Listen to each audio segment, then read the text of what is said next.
you have to break it off, and that's it. He just said, you have to break it off. That was his approach. No ultimatum. He was just like, look, you have to stop cheating. You have to break it off with that guy. And that was his approach on solving this marital disagreement. But many of Rob's friends and the church members would say that they never saw Rob ever get like mad at Brenda for any of this. They never saw him get mad at Brenda for much of anything. And even if he did, I mean, he hid it very, very well. So, yeah. So he's like, break up with him. You need to. You know, most ultimatums are like, break up with him or else. But there was no or else. It was just break up with him. Okay. Things. Now, when he tells this to Brenda, I mean, of course, she's not interested in what he has to say. Whatever she saw in him when they first got married, when they were young and in love, I mean, that shit was gone. It was long gone now. She was like, okay, sweetie, sure. Like, why be married, Brenda? There was a friend of Rob's who had testified in court who said right before the situation went down, Brenda had asked Rob to stop saying, I love you. She asked him to stop saying that to her because it made her feel uncomfortable. A great sign of a happy marriage, I'd say. Instead of trying to patch things up with her husband, instead Brenda files for divorce. Yeah, I was like, okay, good. Stepping in the right place. I mean, that's good divorce. You should probably do that, you know? Well, I guess at this point, Rob is really thinking ahead. The first thing that's on his mind is that life insurance policy. Something is telling him, like, something's up, right? So Rob decides to change the insurance policy. He takes Brenda's name off of it and puts the policy under his brother's name. That way, no matter what happened to him, if anything, Rob's brother Tom would be able to use that money to take care of Rob's kids. Very responsible, very smart. Or at least like that's what he wanted to happen. You see, what had happened was that Rob had changed the beneficiary of his life insurance to his brother. But after he died, the payout was still set up to go to Brenda. How was that possible? Well, quite easy, actually. See, Brenda, she had a man on the inside. James. Oh, yeah. He sold Rob the policy to begin with. If Brenda wanted to make sure that she was going to receive this payout from Rob's insurance in case he died, all James would need is a forged signature from Rob to move the payout back to Brenda. Now, this was the key piece of evidence the police were looking for. The police get the life insurance policy. They're examining it. They even consulted a handwriting expert who was able to identify a significant difference between Rob's signature on the documents, but also they look at documents over the past 10 years that Rob has signed to make sure and verify that these two are the same, right? Love that. Now, Rob would add like this, it's called an ichthys to his signature. So you know that Jesus fish? Wait, how's it go? Like that? You're watching Disney Channel. No, but his was an ichthys, so it's like a fish. It's a fish. It's a squiggle, if you don't know what I'm talking about. Anyways, Rob, he would put that little squiggle fish right under his signature every time he signed something. Sorry, this was kind of like... So he added this little swish. Now, Rob's signature on the insurance papers did not have the little swish. So the chances it was forgery skyrocketed for investigators. Now the pieces are beginning to come together for investigators, right? Except, as suspicious as Brenda was, I mean, she was shot too, wasn't she? Why was she shot? There's always a reason. Because you bitches are just messy. So while police were looking into the personal lives of Rob and Brenda and Drew, they were also poring over the garage where the two of them had been shot. Now, there were at least 3 gunshots, but police only found 2 bullet casings, one from a .22 caliber revolver and one from a shotgun. So there were 2 shooters. Now, they determined that the shotgun was what was used to kill Rob, and Brenda's injury was from the revolver. 2 different guns, 2 different shooters. That's what police are thinking. Brenda's version was that 2 masked men had showed up outside their garage, shot both her and Rob, right? Well, Brenda also said the two gunmen had done so from about 15 to 20 feet away. Makes sense. But police noticed some inconsistencies with her story. Brenda. I guess she had been wearing a blouse when she got shot, and she was covered in blood because she was shot in her arm. They, take in her blouse and do some investigation on it, and they find that there was not only blood but also gunpowder on her blouse. What's that about, Brenda? Gunpowder. Now, when you shoot a gun, bang, it often sprays out okay, the bullet comes out, right? But oft the gunpowder also sprays out alongside the bullet, and when it leaves the barrel, gunpowder kind of comes out with it, right? So because of how much gunpowder they found on Brenda's sleeve, police figured that Brenda's estimate of 15 to 20 feet away was actually way off. They said that the gunpowder present on her clothes meant that the gun was more likely to have been fired at a distance of about 2 inches. That's close. How am I doing this with my fingers? A lot of stress in my fingers when I tell the story. I'm like, what the fuck? So the killer or killers would have been right on top of her. Very close. So, she should have gotten a good look at this person, right? She swore up and down she didn't know anything about the killers. But, girl, 2 inches? Come on. Very interesting information, Brenda. Brenda. There was no evidence of either shooter except for the bullet casings. And we know nothing was stolen or anything like that. So, police were pretty puzzled as to what supposed shooters were here for and why they were, seemingly so specific about where Brenda was shot. Well, the mystery around all this soon vanished because Brenda's next door neighbor, her name's Judy, love Judy, because she comes home from a vacation with her husband. And when she got home, she starts unpacking.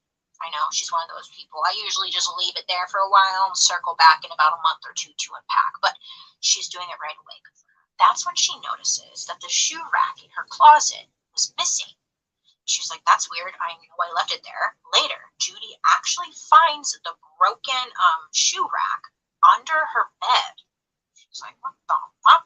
That's when she starts checking around the house. And she's trying to figure out was something stolen? Did someone break in? Whatever. So Judy, the neighbor, she goes up into the attic. These people are wild. They're doing all sorts of things I would never think to do. But she goes up into the attic, and that's where she finds some loose bullets, full bullets. They were in her attic, and they were not hers. They're just rolling around on the floor. So she's like, what the fuck? And what kind of bullets, you ask? Well, wouldn't you know it? 22 caliber. Caliber? Whatever. So, bullets on the ground, 22 caliber. That's weird. There was no sign of forced entry, and nothing was stolen inside Judy the neighbor's house. But it was clear that somebody had broken in, which led police to suspect that whoever it was most likely had a key. For example, maybe a trustworthy neighbor. Sure enough, Judy, the neighbor, she had given in case of an emergency house key to Brenda. Brenda, you dumbass bitch. Come on, Brenda. Bringing the neighbor's house involved into this, Brenda. Just your behavior. On top of that, police who were looking into James' plot found that a week before Rob's death, he purchased none other than a 22 caliber revolver. Messy. All this in mind, the police focused their case on Brenda and James. They think that either James killed Rob and then shot Brenda to make it look like an attack, or he had somehow helped Brenda do it herself. Now, with the connection to Rob's life insurance and the recent purchase of the firearm, police were all but certain that he was involved. All they had to do now was bring both of them into the police department for questioning, which actually turned out to be more trickier than you might think. Okay, so remember, Rob was killed in the garage on November 20th, 2001. His funeral had taken place on the 26th, and police no doubt were looking to meet up with Brenda and James at the funeral just to ask them some questions, right? In fact, everyone who attended Rob's funeral was waiting for Brenda and her kids to show up, how do you start a funeral without the dead man's wife and kids there, right? So they're just waiting. but they never showed up. They never showed up. Brenda never showed up to the funeral. So Brenda's family goes to police and they're like, we think Brenda's missing. Like, she didn't show up. There's no way she would skip her husband's funeral, especially with the kids. Like, there's no way.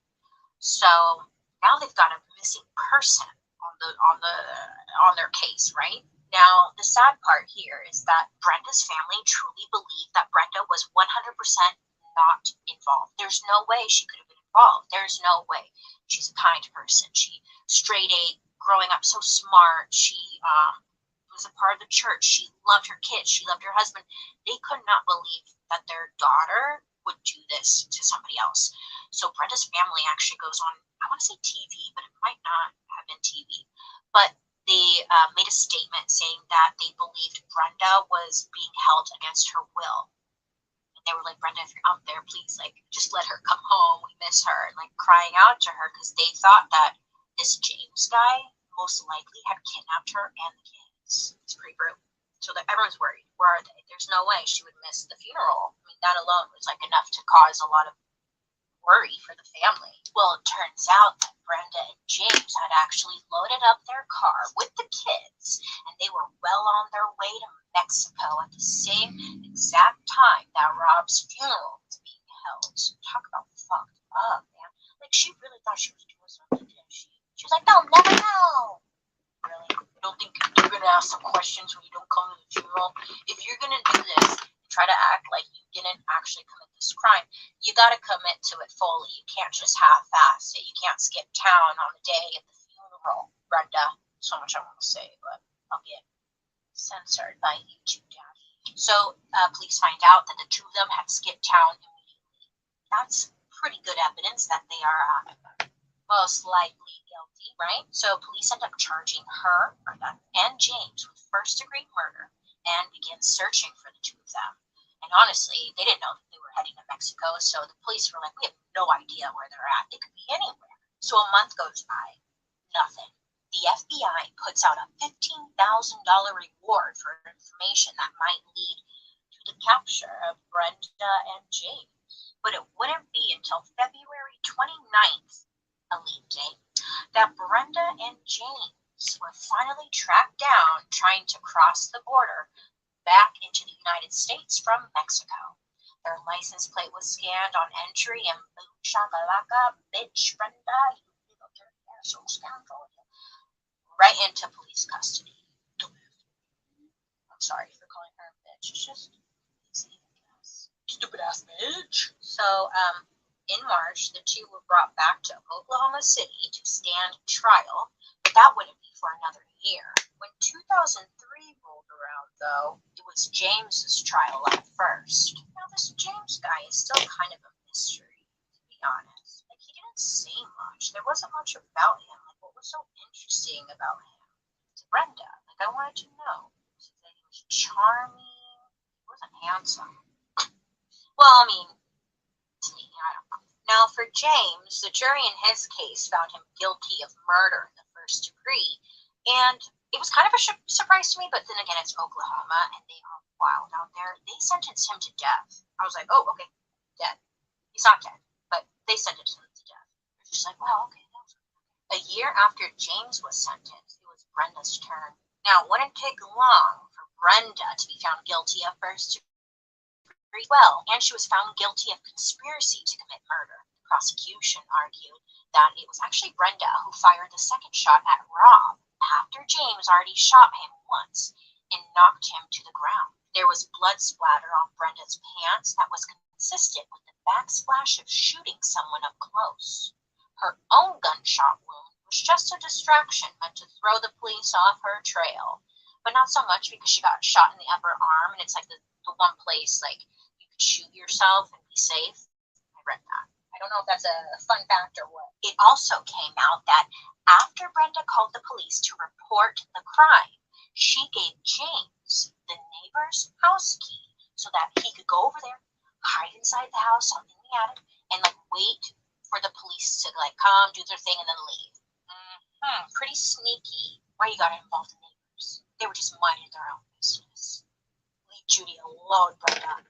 Judy alone. So the jurors again agreed that she she's got to receive the death penalty, which again seems like a lot, but when you look at the trial and who these people were, not to mention the religious community, they were all a part of. It gets even worse. The prosecution in Brenda's trial spent hours describing Brenda as a heartless, cold woman, going over in detail all of her affairs and using any testimony they could find, including some testimony from some of Rob's friends who knew about Rob and Brenda's rocky marriage, to disparage her as far as they could. And by the time the arguments were made, Brenda was painted as this vicious, sadistic, and abusive, not to mention a serial adulterer. In other words, she was a sinner, and a bad one at that. And I mean, that was enough for the jury to sentence her to death. And today, she and James both await execution. Yeah, they're still on death row. Brenda, the only woman in Oklahoma on death row. Congratulations. Congratulations, Brenda, you did it. Now that, my friends, is a story about Brenda Andrews and poor Rob. Poor Rob. Now, I know this is a story told so many times, just different players in this game, right? Marriage, affair, Rocky, kill the partner, the spouse, for the insurance policy. How many goddamn times are we going to hear this story, right? But people still keep doing it, and I don't get it, because it's like she filed for divorce. Brenda was not thinking things through. Watch how I can solve everything for Brenda. She should have went through with the divorce, right? I think we can all agree on that too. She was married to a very wealthy, well-off man. She could have been getting those. Are you ready for a taste of Wisconsin?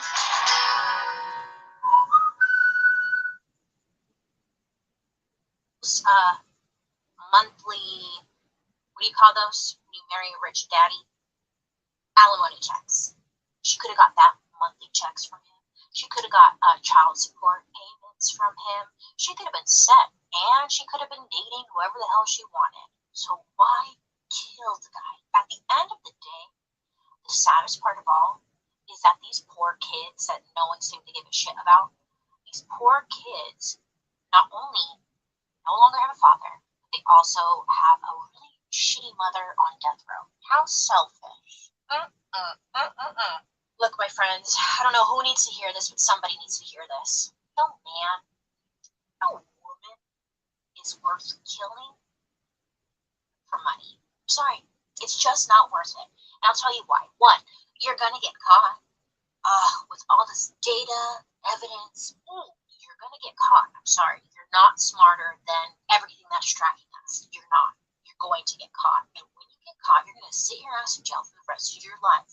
Was it worth it? You know what will be good for you? To get a divorce and mind your own goddamn business. Bailey saves the world. I know. You're welcome. Unfortunately, that's the end of this story, huh? People suck. Why do people suck? I don't know. They just do. I would love to hear your guys' thoughts and opinions down below.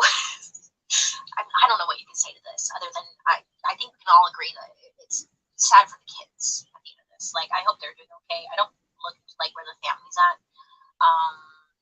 I think nobody should, just because they're not involved in this, so don't go stalking them or something. But yeah, I hope they're doing okay. Anyways, thank you so much for hanging out with me today. I hope you have a wonderful rest of your day. You make good choices. Don't be a dumb Brenda bitch.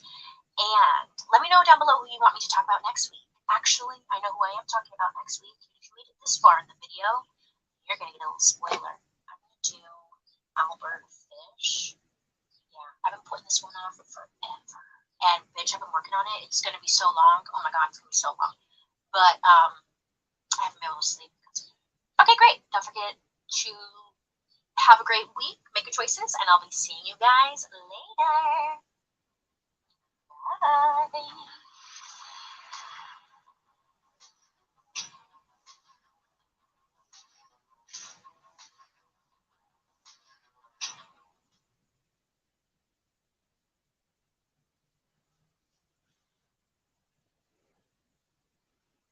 Hi friends, how are you today? My name is Bailey Sarian, and today is Monday, which means it's Murder, Mystery, and Makeup Monday. I feel like ever since I got rid of my theme song, things really went downhill. Yeah, facts. Anyways, hi friends. If you are new here, hi. My name is Bailey Sarian, and on Mondays I sit down and I talk about true crime story that's been heavy on my noggin, and I do my makeup at the same time. If you're interested in true crime and you like makeup, I would highly suggest you hit that subscribe button because I'm here for you on Mondays. If you're ever curious to know what products I use, I do list them down in the description box down below. Other than that, let me tell you about today's story because vampire. Love a vampire. Fun. Are they real? I don't know. But today I'm going to tell you about a woman, a journalist in Australia called the lesbian vampire killer. I don't know what's going on over there, but you guys got something. Okay. Anyways, lesbian vampire killer. Yeah, what a title. She was literally reported to be in newspapers and tabloids, a vampire who'd been caught killing as a part of her need to feed. And stories to this day still circulate on the internet, many of which still claim she was a literal supernatural creature. I mean, it can't be true, right? So I got to bebop boobin, snooping around, and let me tell you about what I found out, because, let's get into it. Today we're talking about Tracy Wigginton. Now, she was born in 1965 in Rockhampton, in Queensland, Australia, which is like 7 hours up the coast from Brisbane. How'd I do? Her parents got divorced shortly after she was born. Oh, I need to have a disclaimer. The story's all sorts of bad. Okay, we're going to talk about everything from sexual abuse to sucking blood to lots of other things. Just a disclaimer, because it already starts off bad. All right, so Tracy's mom, her name was Rachel. She felt like she wasn't really able to take care of Tracy after she was born. So instead of taking care of herself, she decided, okay, what if my parents, which would be Tracy's biological grandparents, would adopt and take care of her? Rhonda's parents' names were Avril, like Avril Lavigne, and Greg Wigginton. So they adopt and take in Tracy. Great, right? No, unfortunately, this was not the right move. Greg, Tracy's grandfather slash adopted parental unit, he was a lot of things, okay? For one, he was a wealthy businessman. He was wealthy enough to have adopted Tracy and another girl named Miriam, and it just really seemed like money was the only thing that he had to offer. Everything else about him was pretty shitty, okay? He was a crappy husband. I guess allegedly he had many affairs, which everyone seemed to know about, and they're probably not okay with it, but they knew about it. But not only that, the worst thing of all about this Greg guy, he wanted more than just his affairs. So he started taking advantage of his adopted children. Not long after taking them in, he was molesting them, having relations with them. Just sad. Avril, Tracy's grandmother, was vicious in her own right. According to Tracy, Avril, she knew about the affairs her husband was having and was also made aware of what was happening with the children. And instead of protecting herself, her family, Avril would take her anger out on the kids. Tracy would say that Avril, she would focus a lot of her anger on Miriam. Now,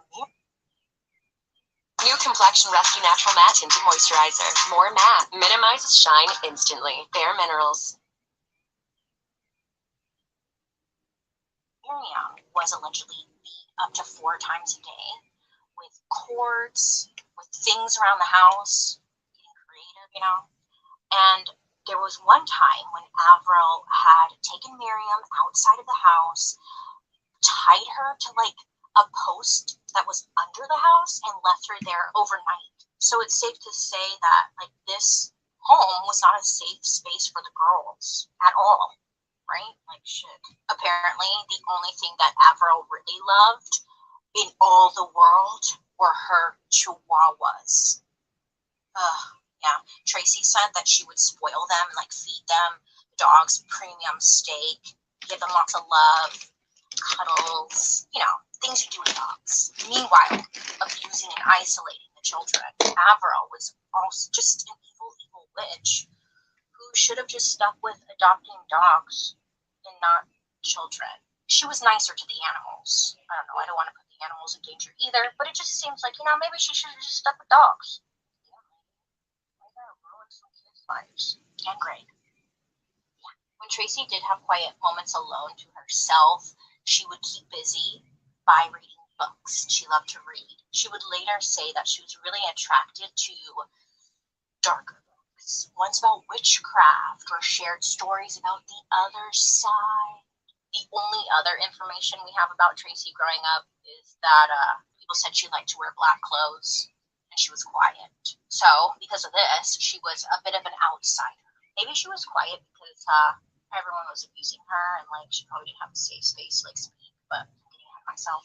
Her grandfather slash parent slash abuser, Greg, thank God, passed away when Tracy was in 10th grade. But it wouldn't take long for Miss Avril, who is now single, to find a new man. Now, the kids are hoping that things are going to calm down, but unfortunately, it did not. It was still chaos within the home. This new man that Avril brought in was also abusive, but abusive towards Avril.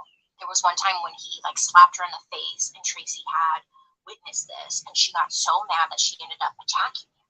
She beat him up so bad that he fractured his nose. Then also, she had slammed his hearing aid down his ear canal. It was just new. I hadn't heard that one before. Pretty brutal. I'm not saying what she did was right, but I could understand. Okay, so then that happened, not great. And then Avril, she died shortly after from old age. It was nothing suspicious or anything. So once she died, this left Tracy completely alone, which, a side note, I have no idea what happened to Miriam. It was she was there in the home, and then I don't know where she went from here. But okay, Tracy is now on her own. So she ends up moving back with her biological mother for a bit. But I guess that didn't work out, reasons unknown. But after that, she moved in with her mother's friends. Their names were Catherine and Ron. According to Tracy, she said this guy Ron started having sexual relations with her shortly after she moved in. She can't catch a break. So at this point, she would have been 16 or 17 years old. Either way, clearly he was taking advantage of her. And that's when she found out that Ron was also sexually abusing his own daughter. So Tracy does the right thing, and she goes to Catherine, who's married to Ron. She tells Catherine what's been going on, that he's been having sex with her and also the daughter. Catherine, she ends up kicking Ron out of the house. Awesome, great, right? Of course not. No, because get this. I guess Catherine also had a thing for younger children. And she too started making sexual advances on Tracy.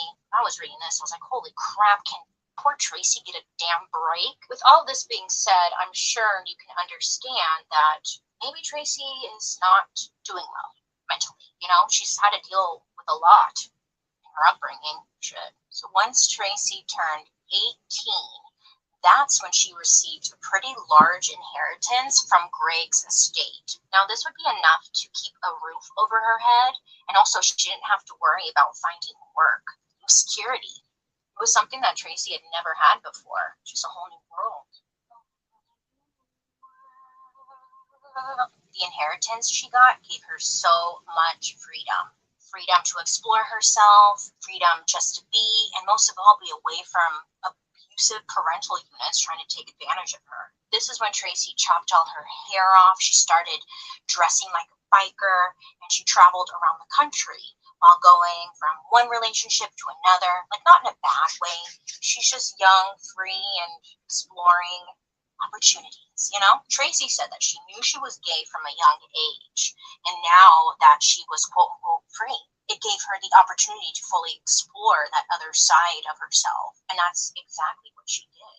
So she does this for a couple of years, and then at the age of 22 is when she meets a woman named Debbie. She and Debbie would end up settling down, deciding to be in like an official relationship, and they moved to Brisbane, where they would live together for about 2.5 years. It was all great until it wasn't. So 2 years into the relationship is when things really started to just go downhill. The two of them were bickering a lot, and it kind of seemed like things were coming to an end. But before they officially ended it, they decided to have an open relationship. Now, this would give them the opportunity to explore other sexual partners, but also still be together. So this seemed like a great idea on paper, but I guess Tracy, it seems like she really didn't want that. Maybe it sounded like a good idea, but when it came down to it, she did not like this whole open relationship deal. I feel like I have a black eye. Tracy would say that it made her furious. I mean, top-notch upset when Debbie would bring other people home and she could hear the two engaging in like sexual relations in the room next door. I'm sure nobody would like that. Well, I mean, for the most part. I'm sure there's going to be a comment in the comment section like, well, I like it. So that's great for you. But in regards to this story, Tracy did not like. Well, when little Debbie over here, when she would bring people over to the house to engage in relations, Tracy just wanted a place to go to vent her frustrations, get out of the house, maybe even find herself a new side piece or something, So she goes and she ventures out. And that is when she meets 24-year-old Lisa. Mind you, Tracy is also 24 at this time. So who's this Lisa girl? Well, let me tell you, Lisa. Tracy and Lisa, they both had a lot in common. For starters, they were both young women, great. They both were like ready to have fun and party. They were both into women. And also, they were both very interested in the occult and anything dark. They were like, oh my God, you love Satan? Me too. I love Satan. Yay. They just bonded over that. So they became involved with one another and started dating, hooking up. On top of that, Lisa also had two really close friends, and she introduced them to Tracy. So it was great. It was like, ooh, group of friends, great. There was 23-year-old Kim and another 23-year-old named Tracy. Yes, another Tracy, but this Tracy doesn't really play a big role in the story, so I won't be referring to her until like the very end. So it shouldn't be confusing. Anyway, the four of them became super close and formed their own little friends group, which is great. It was kind of like what Tracy needed to get out of the house, to kind of socialize. Great. So these ladies became Tracy's escape group, just new friends to go to and then just hang out with, talk, when she needed to get out of the house, especially. This group of girls were there for her. Now, this is all great and dandy, right? This is exactly what Tracy needs. The downside, though, Tracy didn't tell them the full truth as to who she was. She fabricated a little bit. I mean, think of it like this. When you meet new friends and you talk about like your interests, hobbies and stuff, well, this was like Tracy's opportunity to spice up her story a bit to her new friends. I mean, why not? She doesn't want to tell them the truth. The truth is actually really sad, So she tells her new friends that she had a quote, unquote, vampire nature, most likely drawing from all of the stories she read as a teen. But because she was so knowledgeable in vampirism from her books, Tracy sounded very convincing. All right, I'm going to go try to take care of this. I know. Are you trying to blame this on me? Yeah. I said what? It sure sounds like you're trying to blame this on me. You think that it happened because I was running around in that bikini all the time? And it pissed somebody off and said, no, don't be bikini. Tracy also told them that she couldn't help it. She had a quote, need to feel. I know. Can you believe that I almost shaved my head again yesterday because I thought it was going to be warm? She would let her drink some of her blood. And in order to do so, she when, today? Her wrist and let Tracy have a little sippy sip. I'm not sure if they did or not. Some sources say they actually did, and Lisa would tell others that they did. no one knows for sure, you know? Either way, Lisa did tell, like, all the other girls that Tracy sucked her blood, which was just adding credibility to her vampire ways. Either way, okay, Tracy had officially entered her vampire era. We all go through phases, I guess. I want to put my hair behind my back, but last time I did this, like, someone commented, and it burned into my brain. This is a side note. Someone commented that my bra straps were very distracting, and I couldn't focus on the story. So whoever you are, accept that. I just don't want to distract you. I'm gonna do it, okay? Okay. So Friday, October 20th, 1989. The group of friends, they decided to go out for the night. So they went to downtown Brisbane, and they hit up a couple of bars and just do their thing. It's Friday. Just get down, you know. Towards the end of the night, Tracy turns to her friends and she gets all serious. And she's like, I need a real drink. And the friends were like, oh, okay. Tracy, meaning that she needed blood. Later, the friends said that they were too afraid to challenge her. I mean, she was a vampire, and they didn't want to, like, put themselves in danger, so they went along with it. But many believe that the friends actually just wanted to see Tracy in action. Is she really a vampire? Well, she tells the friends that she needed someone to eat. She needed to find someone to eat, first of all. So they all hop into the car and go on the hunt. Now they're driving around until they find their perfect person, like a freaking shark in the water. Sharks. Which brings us to Edward Baldock. Now they literally spot Edward stumble out of a bar in Kangaroo Point, Brisbane. Apparently, it was obvious that Edward had been hammered. That night, Edward had been out drinking with some friends, and he was now outside waiting for a cab to head home to his wife and 4 children. So Edward is on the side of the street trying to hail a cab. Again, he's sloshed. So he doesn't really notice that the car that pulled over was not a cab. Instead, it was a green sedan with 4 young women inside. He didn't notice. They roll down the window and they offer Edward a ride.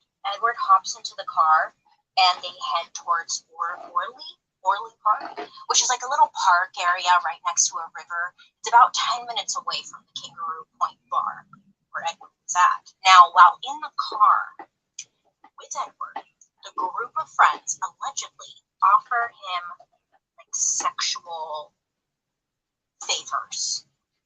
Now, I read some sources that said that they said that when they pulled over to pick him up, and they were like, hey, we'll have sex with you, blah, blah, blah. And that's why he got into the car. And then I read other sources that said that he was already in the car, and then they're like, hey, we'll have sex with you.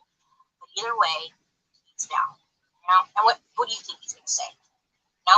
Come on. So he's not thrown off, and the car, you know, pulls over next to the park and stops. Now Tracy tells Edward to come down to the bank of the river with her, Kim, and Lisa. Once they were there, Tracy removed her top and told Edward that he should take off his clothes too. Now, while he's doing so, Tracy tells him that she has to go potty real quick, and she'll be right back. She's like, I'm gonna go potty. You keep undressing. Tracy tells the others that she felt like she couldn't kill Edward on her own, and that she probably would need help. She also had a knife on her, which wasn't unusual. I guess she carried it on her pretty often. But like she had a knife on her. But the thing was, she really wanted help from the other girls. The plan was something along the lines of Lisa being the one to stab Edward in the neck. Then Tracy could drink the blood because she needed blood ASAP. She was starving, craving it like never before. Now this sounded like a good idea to Lisa. She was down, but when it came down to it, Lisa hesitates with the knife. So Tracy, on the other hand, was not fucking around. She was ready to do this. But Lisa backs up, chickens out, says, I'm not doing it. Gives her back the knife. It's like, yeah, the vampire thing is hot when it's like dirty talk or whatever. But when it came down to it, Lisa was not down to kill Edward. She tells Tracy, I'm done. Going back to the car, like, I can't do this. Well, Tracy takes the knife from Lisa and walks back towards Edward. So at this point, he's like sitting at the edge of the river with nothing on, took all of his clothes off, except for his socks. It was so sad too because I guess Edward like had neatly folded his clothes. At least he's a neat drunk. He still folds his clothes. This time though, instead of like a group of girls coming towards Edward, it was just Tracy. It was just her walking towards him. He asked Tracy, "What are you doing?" You know, I guess she had this creepy look in her eyes. She just kept her eyes locked with him and walked towards him. Yeah. It does not go well down at Little House. I'm just coming home. Before she swung Okay.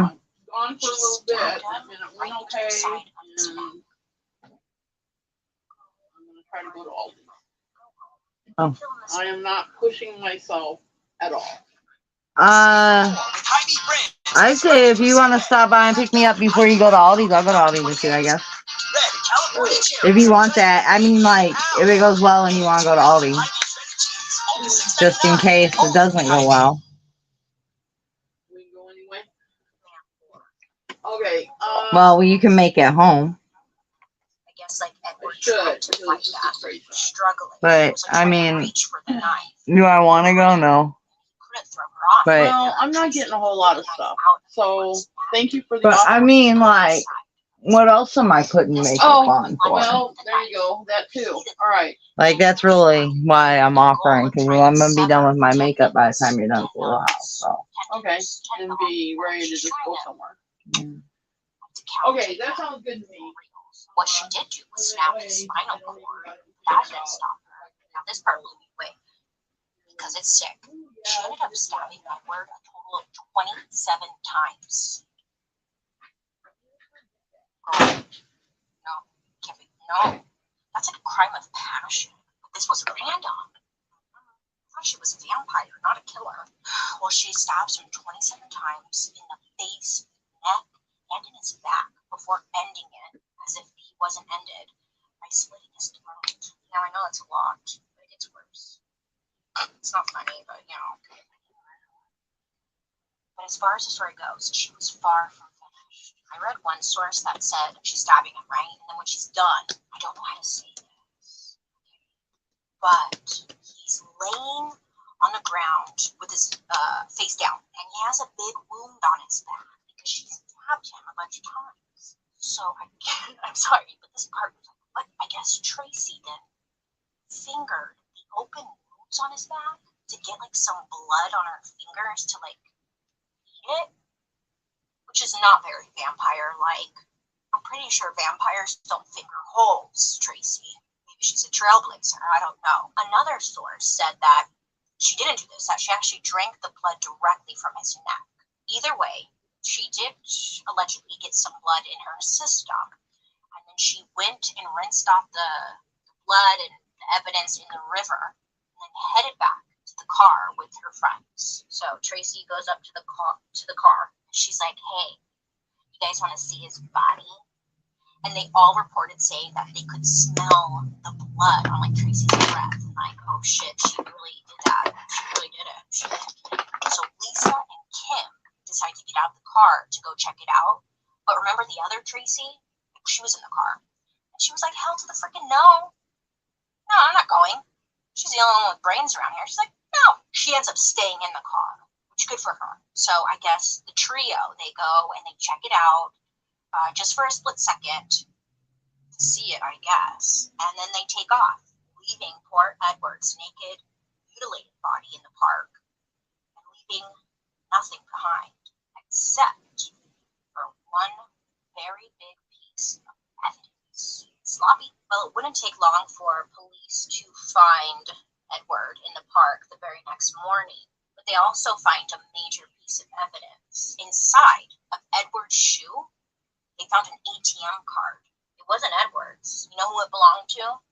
Tracy. It was Tracy's ATM card. Yeah, there were different reports as to how this may have happened. I really don't know. It's not very clear, but it happened.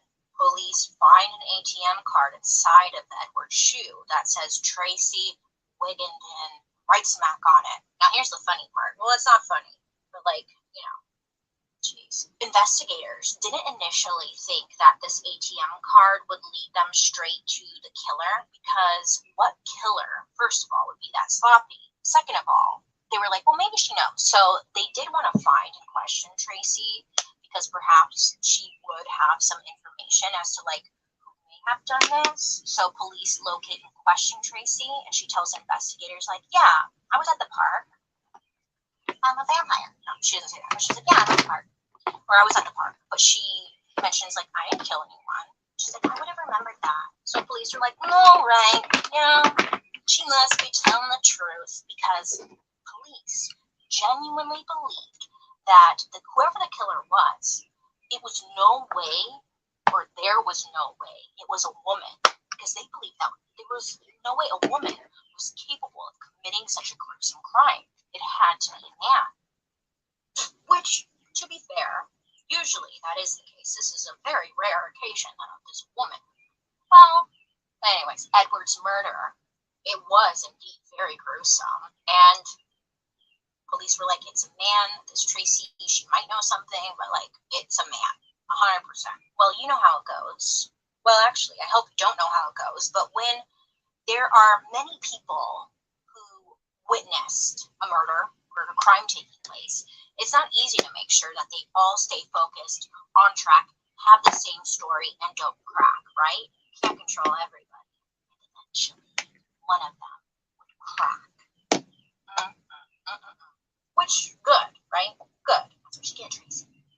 That's what you get. Well, guess who it is? It's Miss Lisa, the lover. She can't carry the weight of this murder on her. She's going nuts. So she ends up going to authorities, and she tells them exactly what happened that night. I guess Lisa had felt like, look, eventually we're going to get caught. Like, there's no way. And the ATM card. And the only way to get out of this would be to get ahead of it. So Lisa goes to authorities. She rats out Tracy, Kim, and the other Tracy. And they too were brought in question. And they told police everything, allegedly. Because they also kind of fabricated some stuff. Everything's alleged. So they kind of exaggerate. Sorry, it's my peanut butter. So they're telling authorities, or painting a picture to authorities, that Tracy, she's far more than just a vampire, okay? Tracy had told them on numerous occasions that she was the wife of the devil, and that she could control and manipulate people all around her. And most of all, none of them You're cheating on me, huh? against her, because they were under her spell when the murder took place. Or maybe they were drunk. Or maybe this is true. I don't know. I was not there. I mean, thank God that Lisa came forward, because they thought it was a man. So who knows how long it would have took them to circle back to Tracy. So now with the confessions, the ATM card, they knew Tracy was their girl. So they go over to where she lives. They placed her under arrest. And apparently Tracy did not resist. And she even confessed to what she did. I know, shocking. It wasn't a man. Plot twist. Wow. Who would have thought? Huh? So all the rumors and details as to what happened that night started to leak to the media. And it was like Christmas came early for them. Because, you know, the media, they love a story that is different and makes people upset. So, I mean, even without the whole vampirism of it all, 4 young gay women, they were all gay, murdering a quote unquote normal everyday family man. I mean, this was tabloid gold. Except it wasn't just the tabloids getting in on it. It was everywhere. News of the murder spread to mainstream sources. It was just everywhere. I hear that it was everywhere. So, okay, Tracy's under arrest. She confessed.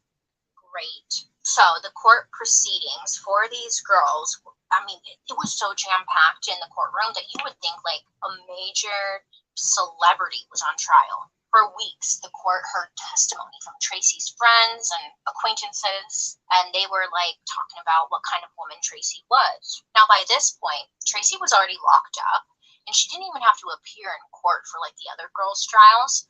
So nobody in the media or in like the court audience, whatever. Nobody had like actually seen Tracy by this point. So it was like she became like this mythical creature, only to find entirely on the details that were provided by everyone else, which that's gotta suck. But I don't know, lady, you murdered somebody, so what are you gonna do? What are you gonna do? The friends described Tracy as malicious and a supernatural woman who lived, again, off of animal blood and was obsessed with the occult and magic rituals. But most importantly, Tracy had supposedly all three of the girls under some kind of spell that night. They claimed that Tracy was controlling them, forcing them to go along with killing Edward. Now, the media did what the media does best, and they took these little details and they went wild with it. Now, they had some wild headlines for this whole situation. There was one headline that said, quote, "Cradle of a demon, hate-filled home bred a vampire." And then there was another one that was a little bit more extreme. It was, quote, "Frenzy of a deadly feed. Murderer was a bride of the devil." Yeah, so they're making claims that she was married to the devil. She's like, yeah, that's a bold claim. Any word from the devil himself? Can we confirm? Devil, do you have any words? Were you indeed married to Tracy?